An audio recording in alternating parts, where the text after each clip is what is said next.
Hello प्यारे विद्यार्थियों, कैसे हो सभी। मैं कनेश एक बार फिर से आपका स्वागत करता हूँ अपने YouTube channel Kanesh education academy में।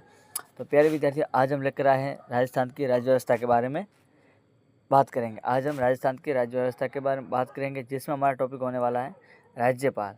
जिसमें हमारा टॉपिक राज्यपाल होगा। आज हम बात करेंगे, वो नोट्स होंगे, इंपॉर्टेंट क्या होंगे, नोट्स के बारे में बात करेंगे। प्रश्न उत्तरी नहीं होगी। प्रश्न उत्तरी की बात की जाए तो वो नहीं होगी, सिर्फ नोट्स के बारे में आज बात करेंगे, यानी कि जो राज्यपाल है उसके नोट्स के बारे में बात करेंगे। तो आइए करते अपने वीडियो की शुरुआत। उससे पहले चैनल पर नए हो तो चैनल को सब्सक्राइब करके बेल आइकन पर प्रेस जरूर कर लेवे, और वीडियो को अपने सभी साथियों दोस्तों जो एग्ज़ाम की तैयारी करें उन सभी तक जरूर शेयर कर देवे। तो आइए करते अपने क्लास की शुरुआत। लेकिन उससे पहले आप देख लो, इसके अंदर हमने 3 पार्टों में बांटा है। राज्यपाल को हम 3 पार्ट में, पार्ट 1 में हम पढ़ेंगे क्या, राज्यपाल से संबंधित अनुच्छेद, केंद्र और राज्य के मध्य संबंध, यानी कि ये पढ़ेंगे पार्ट 1 में। पार्ट 2 में हम पढ़ेंगे क्या, राज्यपाल की शक्तियाँ के बारे में पढ़ेंगे। और पार्ट 3 में पढ़ेंगे राजस्थान के राज्यपाल एवं उनसे संबंधित प्रमुख बिंदु। यानी कि आज हम बात करेंगे पार्ट 1, यानी कि जो पार्ट 1 है उसके हम बात करेंगे। 2 और 3 की अगले वीडियो में हम बात करेंगे। तो आइए करते शुरू अपने क्लास के बारे में। तो देखो, सबसे पहले देखेंगे राज्यपाल के बारे में। देखो, राज्यपाल के बारे में देखा जाए, राज्यपाल के बारे में देखा जाए तो इसका भाग कौन सा है, तो भाग है वो इसका 6 है। भाग 6। और अध्याय की बात की जाए तो अध्याय 2, यानी कि संविधान का भाग 6 अध्याय 2। अनुच्छेद है वो 153 से लेकर 161 के बीच। अब अनुच्छेद है वो 153 से 161 के बीच।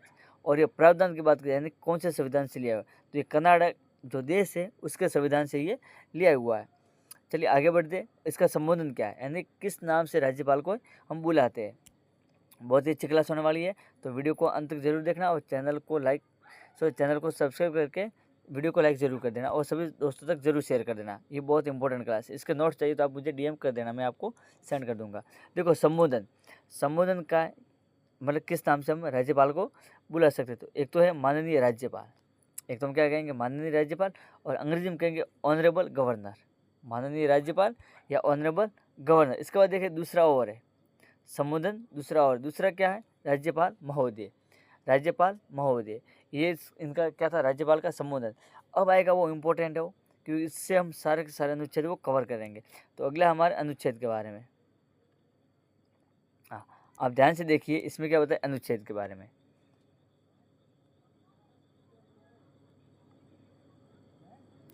अब देखिए, ये ट्रिक है, क्या है, ये ट्रिक है अनुच्छेद के बारे में, यानी कि राज्यपाल को याद करने के लिए अनुच्छेदों की ट्रिक है। इसमें आप देखें ना, राका है निकायों की शर्तें शपथ का अक्स।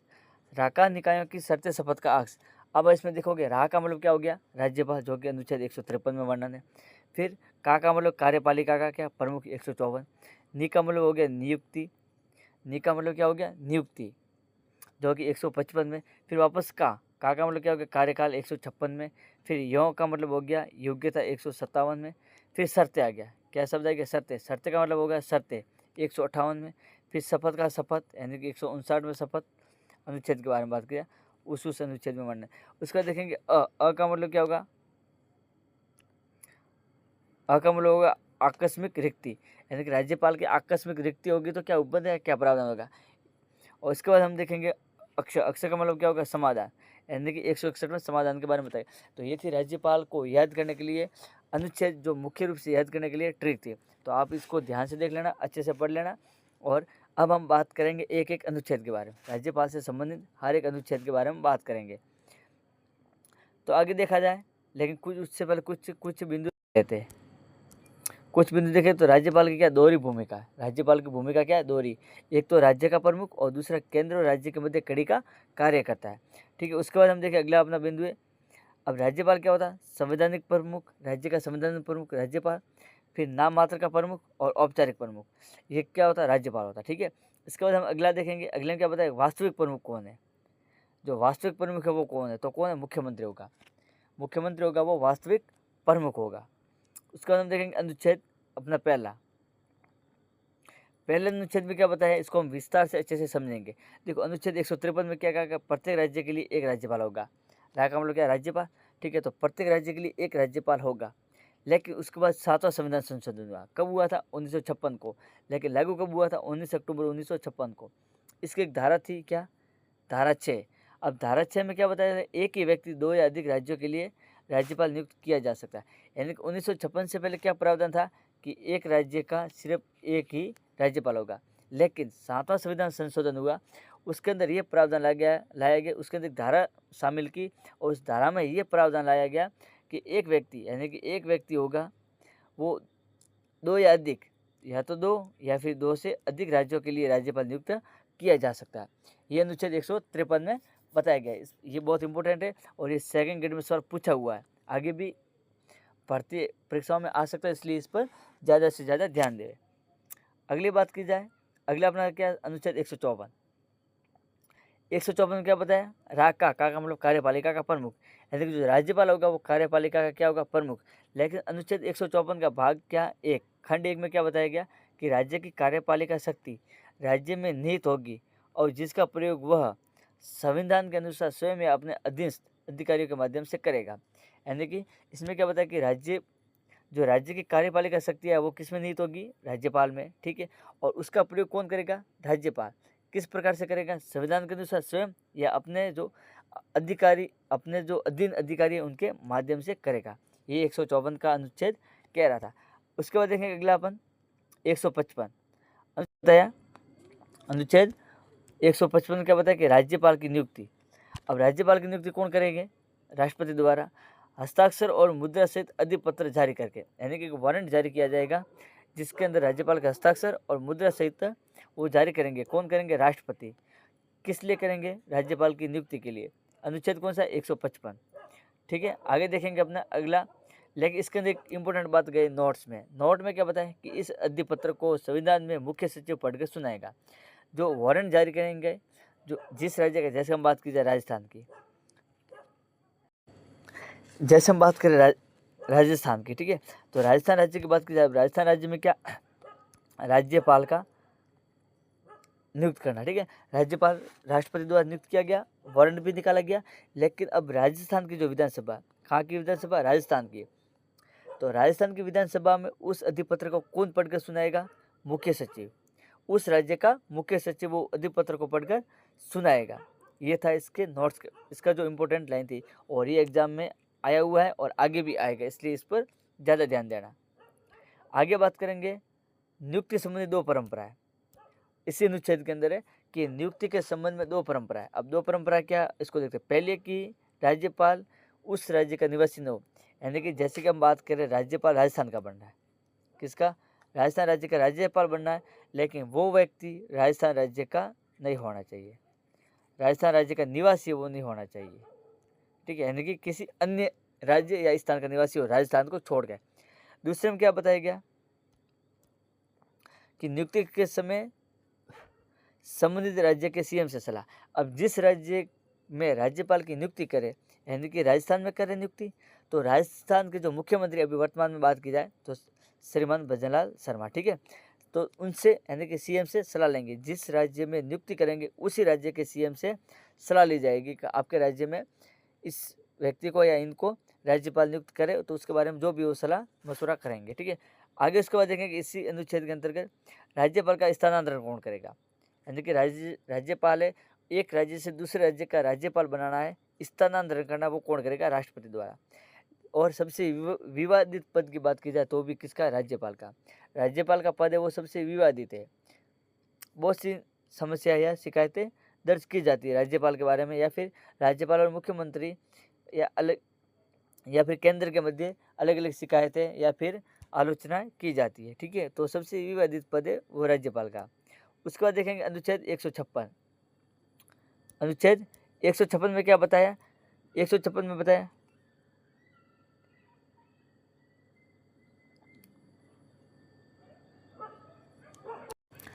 अनुच्छेद 156 में क्या बताता है, कार्यकाल के बारे में, कार्यकाल के बारे में। लेकिन इसके अंदर 3-4 बिंदु और भी है, तो उसको हम समझेंगे। तो सबसे पहले क्या बताया गया, इसका उपखंड है वो कार्यकाल।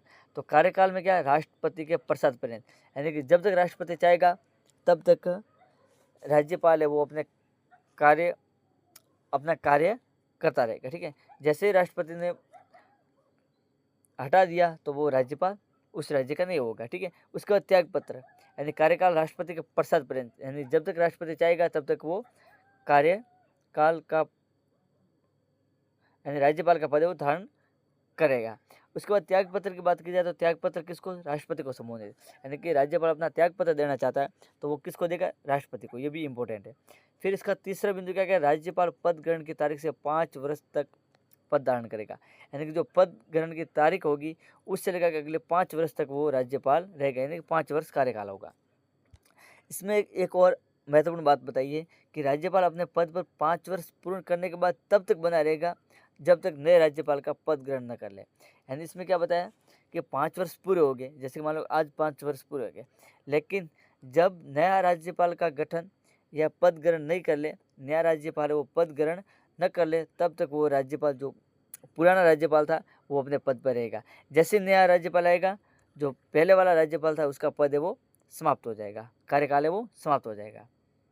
आगे बात करेंगे अगला अनुच्छेद, लेकिन उससे पहले एक नोट भी देख लेते हैं। ये नोट बहुत इंपॉर्टेंट होते हैं। इसमें क्या बताया कि संविधान में उल्लेख नहीं है। अब संविधान में उल्लेख नहीं है, किसका नहीं है, एक तो राज्यपाल को हटाने का, ठीक है, राज्यपाल को हटाने का उल्लेख नहीं है, फिर हटाने का क्या कारण है इसका भी उल्लेख नहीं है, और पुनर्नियुक्ति यानी पुनर्नियुक्ति का भी उल्लेख नहीं दिया हुआ, ठीक है। इन 3 बिंदुओं का संविधान में उल्लेख नहीं है, ठीक है। आगे बढ़ेंगे, अगला अपना अनुच्छेद होगा 157। 157 में क्या कहा, राज्यपाल की योग्यता या अर्हता है, राज्यपाल की क्या योग्यता होनी चाहिए, यानी कि किसी राज्य का राज्यपाल बनना है तो उसके अंदर क्या योग्यता होनी चाहिए, तो अनुच्छेद 157 में दिया गया। देखो इसके अंदर 2 मुख्य प्रमुख योग्यता है। पहला वो भारत का नागरिक हो, ये तो सबके लिए है, वो भारत का नागरिक होना चाहिए, और दूसरा उनकी न्यूनतम आयु 35 वर्ष पूर्ण हो। न्यूनतम आयु कितनी हो, 35 वर्ष, और भारत का नागरिक हो। उसके बाद अगला अनुच्छेद देखेंगे 158।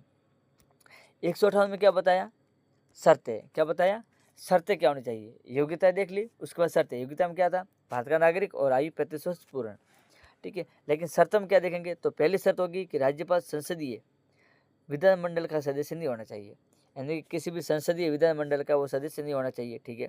यदि हो तो नियुक्त होने की तारीख से वह पद रिक्त मान जाए। यदि हो तो जैसे किसी राज्य का राज्यपाल बना दिया और जो वो संसदीय विधानमंडल का सदस्य होगा वो पद क्या हो जाएगा, खुद से रिक्त माना जाएगा।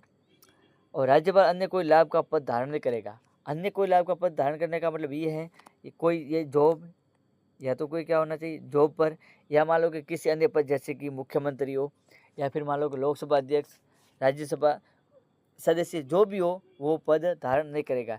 जैसे राज्यपाल बना है ये सारे पद वो हटा दिए जाएंगे, ठीक है। उसके बाद तीसरा बिंदु में क्या बताया, वेतन भत्तों के बारे में क्या बताया, तीसरा जिसका इसका उपखंड है उसके उसमें क्या कहा, वेतन भत्ते।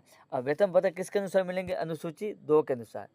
अनुसूची 2 के अनुसार जब हमारा देश आज़ाद हुआ, पहली बार राज्यपाल का पद कई राज्यों में राज्यपाल का कार्यकाल शुरू किया गया। उस समय जो राज्यपाल का वेतन था वो कितना था, 5,500 रुपये, 5,500 रुपये। लेकिन वर्तमान में बढ़ेगा कितना हो गया, 3,50,000, 3,50,000 रुपये हो गया। और उसके अलावा बिना किराए का एक शासकीय भवन भी दिया जाएगा। बिना किराए का शासकीय भवन है वो राज्यपाल को प्रदान किया जाएगा, ठीक है। आगे देखेंगे अगला अपना, इसी के अंदर है इसका अनुच्छेद अनुच्छेद का उपखंड 3 को कब जोड़ा, 7वां संविधान संशोधन। और एक बात ध्यान रखना, 7वां संविधान संशोधन है वो राज्यपाल से संबंधित है, ठीक है। जब भी राज्यपाल की बात आएगी, संविधान संशोधन की बात करें तो 7वां संविधान संशोधन ही सही माना जाएगा, क्योंकि 7वें संविधान संशोधन में राज्यपाल से संबंधित है वो सारे प्रावधान या कानून बनाए गए थे। तो 3 को कब जोड़ा, 7वां संविधान संशोधन। और 7वां संविधान संशोधन कब बना था, 1956 में, ठीक है। अब इसके अंदर क्या बताया कि 2 या अधिक राज्यों का राज्यपाल नियुक्त होने पर उसे वेतन भत्ते राष्ट्रपति द्वारा सुझाए अनुपात में मिलेंगे। यानी कि जैसे कि अब इसको हम उदाहरण से समझेंगे, एग्जाम्पल, जैसे कि 2 राज्य ले, एक तो ले लिया आपने राजस्थान और दूसरा ले लिया आपने पंजाब, ठीक है। 2 राज्य ले लिया, राजस्थान और पंजाब। अब जैसे कि मान लो कि कोई राज्यपाल है वो किसका है, राजस्थान का राज्यपाल है, ठीक है। लेकिन अब उसी राज्यपाल को पंजाब का भी बना दिया। अब राजस्थान का भी है और पंजाब का भी है। अब उसका वेतन कितना है, 3,50,000 रुपये, ठीक है, 3,50,000। अब राजस्थान वाले कहेंगे हम इतना पेमेंट देंगे, पंजाब वाले कहेंगे नहीं हम इतना देंगे, ठीक है। तो एक दूसरे के बीच बहस हो जाएगी। तब इसका फैसला कौन करेगा, राष्ट्रपति। कौन करेंगे, राष्ट्रपति। राष्ट्रपति क्या फैसला लेंगे, राष्ट्रपति ये फैसला लेंगे कि राजस्थान राज्य को कितना वेतन देना है और पंजाब राज्य को कितना वेतन है वो राज्यपाल को देना है। यानी कि राष्ट्रपति जो सुझाव देगा या उनके द्वारा जो सुझाव होगा वही वेतन भत्ते राज्य को पूर्ण करने होंगे। अब जैसे कि राष्ट्रपति बोल दे कि मान लो कि राजस्थान को पेमेंट देना है सिर्फ 2,50,000, ठीक है, और पंजाब को देना है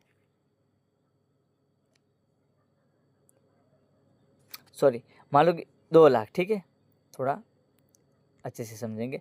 जैसे कि राजस्थान को पेमेंट देना है 2 लाख रुपये और पंजाब को देना 1,50,000 रुपये, तो उसको उसी राष्ट्रपति द्वारा दिए गए सुझाव के अनुसार ही पेमेंट या वेतन भत्ते वो देने होंगे। तो ये बात थी, ठीक है।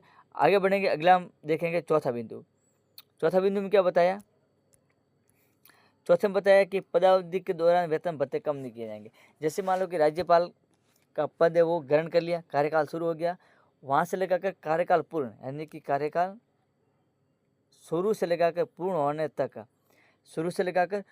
होने तक इसका जो वेतन होगा, जैसे कि 3.5 लाख हो गया, 3,50,000 है, दोनों राज्यों के बीच है, तो एक भी राज्य या कोई भी राज्य उस वेतन भत्तों में न तो कटौती कर पाएगा न उसमें कोई बदलाव कर पाएगा, जब तक पद राज्यपाल का कार्यकाल पूर्ण न हो जाए तब तक।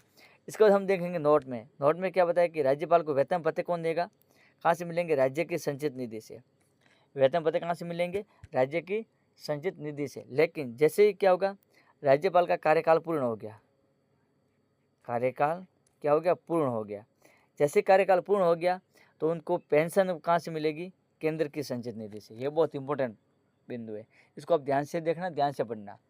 यानी कि राज्यपाल को जब कार्यकाल के समय राज्य की संचित निधि, क्योंकि वो राज्य में काम कर रहा है, जैसे मान लो कि वो कार्यकाल पूरा हो गया और पेंशन मिलेगी, यानी कि समय पूरा हो गया कार्यकाल राज्यपाल का, तो पेंशन होगा वो कहाँ से मिलेगी, केंद्र से मिलेगी, ये ध्यान रखना, ठीक है। आगे बढ़ेंगे, अगला अपना अनुच्छेद देखेंगे 159। अब 159 में क्या बताया गया, शपथ प्रतिज्ञा ने ओथ, इंग्लिश में ओथ कहते हैं, हिंदी में प्रतिज्ञा कहते हैं, शपथ, ठीक है। तो वो कौन दिलाएगा,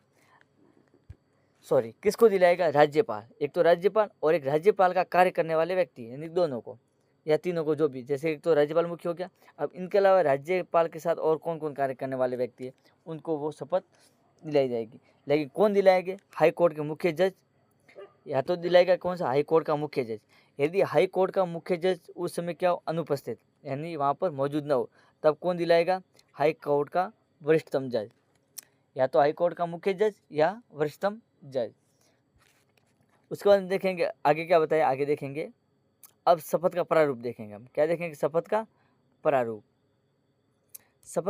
देखेंगे। लेकिन उससे पहले आपको ध्यान देने वाली बात यह है कि ये प्रारूप बिल्कुल एग्जाम में पूछा जाता है, इसलिए आप ध्यान से देखिए, नोट कीजिए। देखो, मैंने जो मुख्य शब्द है उनको एग्जाम में बहुत ही बारीकी से पूछे जाते, इसलिए मैंने उसको हाईलाइट किया। आप देख लो, रेड कलर से मैंने हाईलाइट शब्दों को किया, ताकि इन शब्दों को या तो खाली जगह के अनुसार या मान लो कि उसको अलग ही तरीके से पूछे जाते हैं। तो शपथ का प्रारूप देखेंगे, मैं अमुक ईश्वर या सत्यनिष्ठा की शपथ लेता हूँ कि मैं श्रद्धापूर्वक। अब देखो, यहाँ पर जिस राज्य का राज्यपाल होगा उस राज्य का नाम। अब जैसे कि मैंने ले लिया राजस्थान का राज्यपाल, देखो यहाँ राजस्थान लिखा, लेकिन कोष्ठक के अंदर क्या लिखा, राज्य का नाम, यानी कि जिस राज्य का, जैसे कि मान लो पंजाब का बना तो वहाँ पंजाब कहेगा, उत्तर प्रदेश का बना उत्तर प्रदेश बोलेगा, गुजरात का गुजरात, गोवा का गोवा, सिक्किम का सिक्किम, ठीक है। तो आपको इस प्रकार से समझना है कि राज्यपाल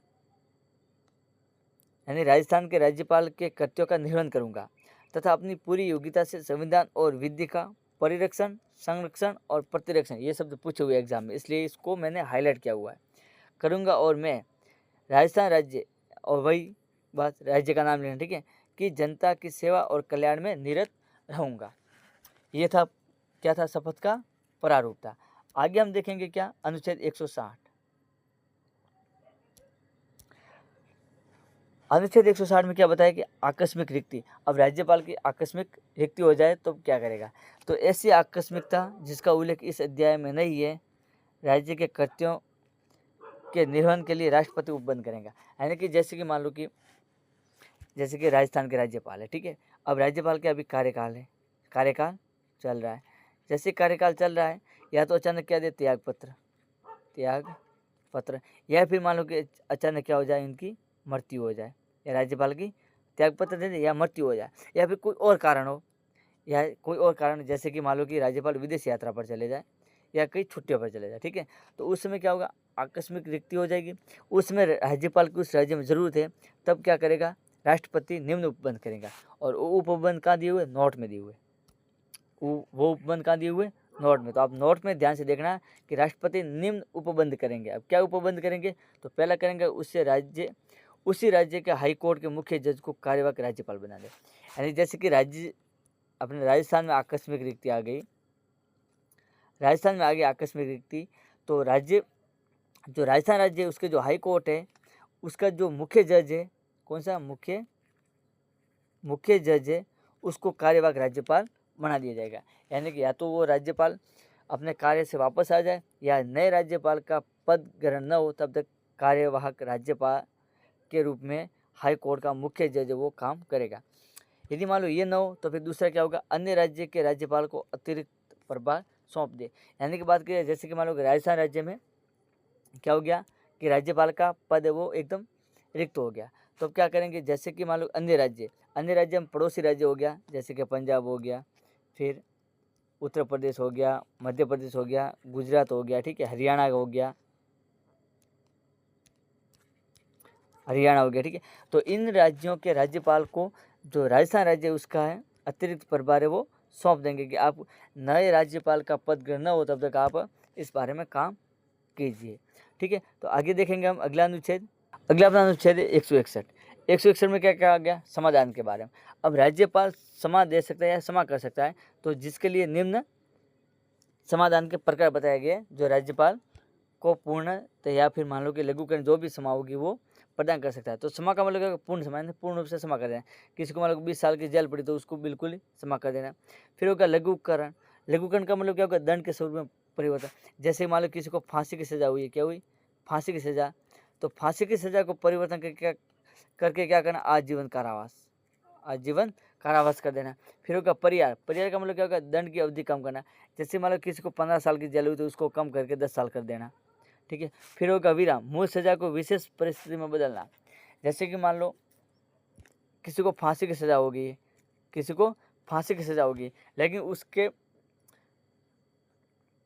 लेकिन उसके खिलाफ या उसके पक्ष में कोई सबूत है, तो उसकी फांसी की सजा को कुछ समय में बदलना या उसको आगे खिसका देना, ठीक है। परलिम्बन का मतलब अस्थायी रूप से सजा पर रोक, अस्थायी रूप से, ये भी वही कभी फांसी की सजा मान लो हो गई है तो उसको कुछ समय के लिए टाल देना। तो ये था समाधान का। अगला अनुच्छेद अपना 162 में क्या बताया, देखते हैं कि किसी राज्य की कार्यपालिक शक्ति का विस्तार उन विषय पर होगा जिनके संबंध में उस राज्य का विधानमंडल विधि बना सकता है। ये भी एक अनुच्छेद है, इसको भी देख लेते हैं। यानी कि किसी राज्य की कार्यपालिक शक्ति का विस्तार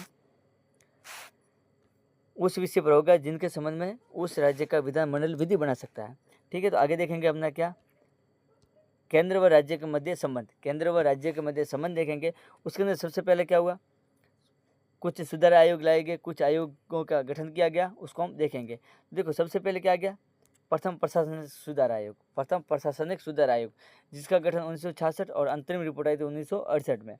लेकिन इसकी जो अंतिम रिपोर्ट थी वो 1969 में आई थी। लेकिन अध्यक्ष कौन थे, मोरारजी देसाई अध्यक्ष थे। लेकिन उन्होंने बाद में क्या दे दिया, त्यागपत्र। जैसे बाद में त्यागपत्र दे दिया तो नए अध्यक्ष कौन बने, के हनुमंता वो नए अध्यक्ष बने। और इस जो आयोग था, इस आयोग ने कुछ सिफारिशें दी थी राज्यपाल के बारे में, कुछ सिफारिशें और कुछ अन्य के बारे में। तो पहले इन्होंने सिफारिश दी थी कि लोकपाल का गठन हो। दूसरे में क्या बताया कि अंतर्राज्य परिषद का गठन किया जाए। तीसरा में बताया निष्पक्ष व्यक्ति को राज्यपाल बनाया जाए। फिर कहा कि राज्यों को अधिक शक्तियाँ व वित्तीय संसाधन उपलब्ध करवाया जाए। राज्यपाल को सार्वजनिक जीवन का प्रशासन का अनुभव हो। ये उन्होंने कुछ सिफारिशें दी थी। लेकिन उसके बाद एक और समिति का निर्माण किया गया, एक और समिति बनाई थी दूसरी का नाम क्या था, राजमन्नार समिति। कब बनी थी, 1969 में। इसके अध्यक्ष थे कौन, पीवी राजमन्नार। सदस्य थे पीसी चंद्र रेड्डी और लक्ष्मण स्वामी मुदाती, 2 सदस्य और 1 अध्यक्ष। इसके अंदर क्या सिफारिशें थी वो देख लेते एक बार। तो इस समिति की सिफारिशें थी कि मंत्री राज्यपाल के प्रसाद पर्यंत नहीं होने चाहिए। यानी कि राज्यपाल के प्रसाद, यानी कि ऐसा नहीं होना चाहिए कि जब चाहे राज्यपाल मंत्री परिषद सॉरी राज्य की विधानसभा उसको भंग कर दे, यानी कि मंत्री उसके प्रसाद पर्यंत तक नहीं होना चाहिए।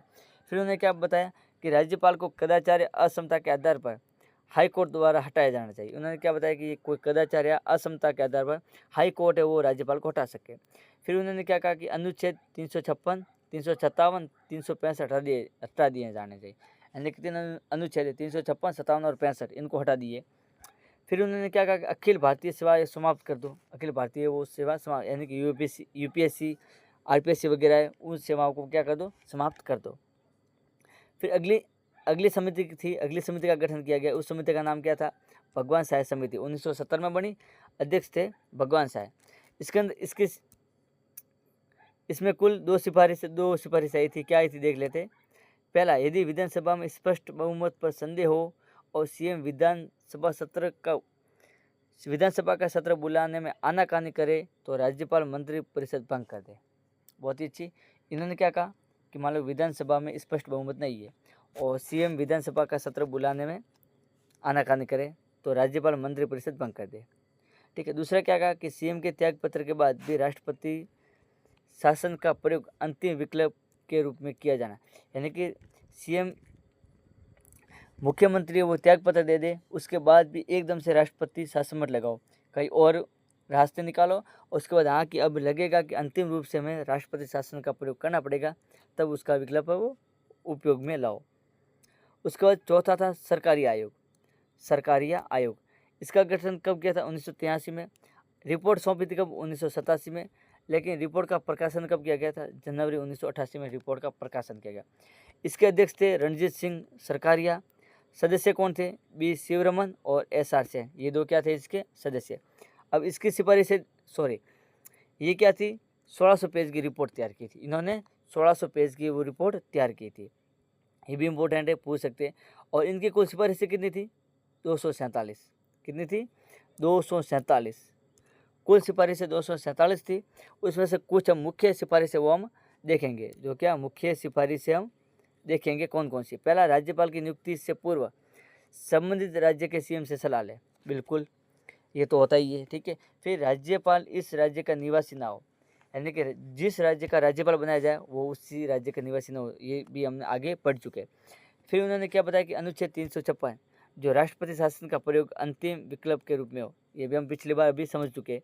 ठीक है। उसके बाद अगले में क्या बताया कि राज्यपाल को 5 वर्ष से पूर्व किसी राजनीतिक कारण से नहीं हटाया जाना चाहिए, यानी कि जब तक 5 वर्ष पूरे न हो जाए उससे पहले कोई राजनीतिक कारण से उसको पद से नहीं हटाया जाना चाहिए। ठीक है। फिर उन्होंने क्या कहा कि अंतर्राज्य परिषद जो अनुच्छेद 263 में उल्लेखित है उसका क्या किया जाए, गठन किया जाए, जो कि गठन किया हुआ 263 में उसका उल्लेख दिया हुआ है। आगे फिर अगला आयोग कौन सा आया था, पुंछी आयोग आया था। उसका गठन हुआ था अप्रैल 2007 में और रिपोर्ट उन्होंने पेश की थी मार्च 2010 में, 3 साल बाद, लगभग 3 साल लगे। और अध्यक्ष कौन थे, मदन मोहन पुंछी।